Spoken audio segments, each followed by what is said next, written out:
Dobar dan, dobrodošli u vinograde Vinarije Aleksandrović. Trenutno se nalazimo na brdu, kako mi zovemo, Ježevac, u vinogradu Šardonea.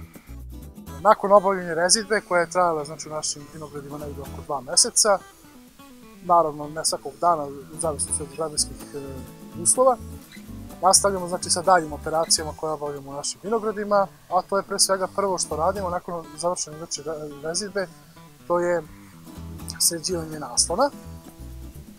Veoma bitna operacija da se same naslon dovede u pravu formu, odnosno da se stubovi dovedu u pravu formu, da se zamene polomljeni stubovi, da se zategne žica i tako dalje, da se promene kočići koji su polomljeni i puno drugih stvari. Nakon toga, evo, prije 2 dana smo krenuli sa vezivanjem lukova. To je stvari operacija koja je neophodna za ovaj naš uzgojni oblik koji mi gajimo. To je kod nas prevashodno GIO uzgojni oblik, gde kod koga se svake godine menjaju ti lukovi koji će dati rod. Dakle, lastari koji smo mi odgajali tokom 2018. godine sada vezujemo da bi nam dali rod 2019. godine. Sada što se tiče samog vezivanja lukova, veoma je bitno da se ono obavi pravovremeno, pre kretanja vegetacije, odmah nakon završetka remonta naslona, vezujemo lukove i na taj način mi spremno dočekujemo početak vegetacije. Veoma je bitno da sad u ovom periodu, kada još miruje loza, kada ovce još nisu krenula, da se lukovi vežu pravovremeno, da ne bi došlo do kretanja vegetacije i da bi lastari koji kreću sa rastom, da bi mogli normalno da krenu da rastu, da se pravilno razvijaju bez nikakvih povreda.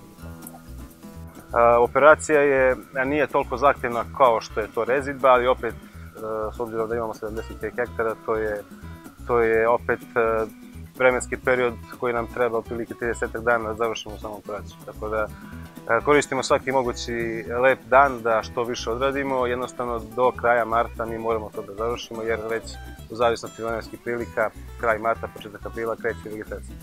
I nakon toga sledeća operacija, koja se najčešće obavlja tamo negde krajem aprila meseca, početkom maja, to je operacija lačenja, koja je veoma bitna i posebno je bitna da se obavi u kratkom vremenskom periodu.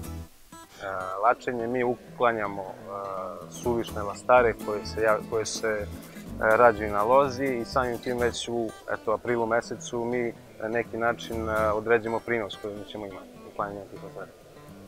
O toj operaciji lačenja i o kasnim drugim operacijama koje nakon toga slede ćemo pričati u narednom periodu, kada zapravo dođe.